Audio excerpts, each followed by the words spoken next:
Hey, my name is Spring Hunter. I'm the Executive Director of the Conway Ministry Center, and I just wanted to take a few minutes and share with you all about my journey to becoming a hometown missionary.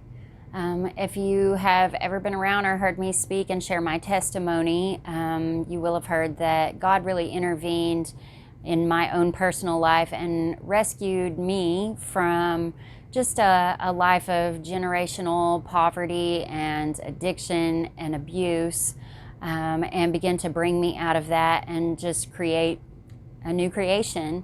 As a part of that process, I had the privilege of joining a team of people and even leading teams into Central America over 8 years.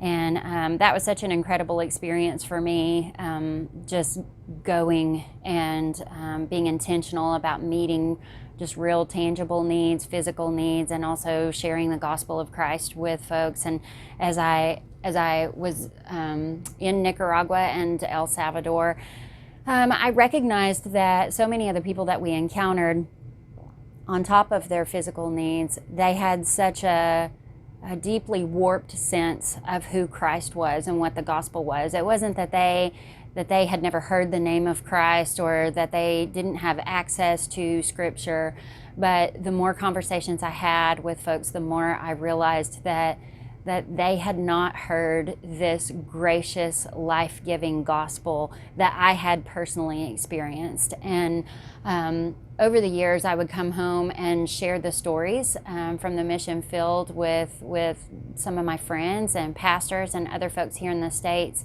And one conversation that I had in particular was really life-changing for me. I was sharing all of that with a friend, and she came back and reminded me that here in the United States, there are people that have deep, tangible physical needs, but that people that we interact with on a daily basis have a really warped understanding of who Christ is, and they don't have an understanding of the gospel that's based in His grace and His provision and His death on the cross, and that they too often feel like God is just waiting to crush them, and that He is just judging them based on performance and based on their acts alone. And that really opened my eyes to the fact that when I was here, I definitely still needed to have a missionary mindset.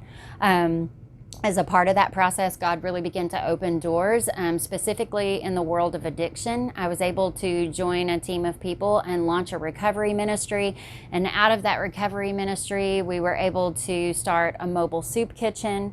Later, my family moved to Conway, and I was able to join up with the Conway Ministry Center and be a part of starting this ministry here, and begin to see that here in Conway, in beautiful suburban Conway, there were pockets of deep poverty, and there were people living in Conway in nearly third world conditions that had deep tangible needs and deep spiritual needs. And so that's part of the reason that I consider myself to be a missionary here at home, because until God calls me away to a foreign mission field as a missionary in another country, then He's called me to stay and be a missionary right here in Conway, Arkansas.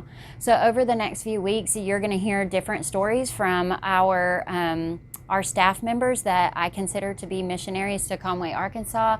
And every dollar that you give to the ministry center, every food item, every tent, every sleeping bag, you are supporting missionary work and you're supporting local missionaries. So thanks for listening.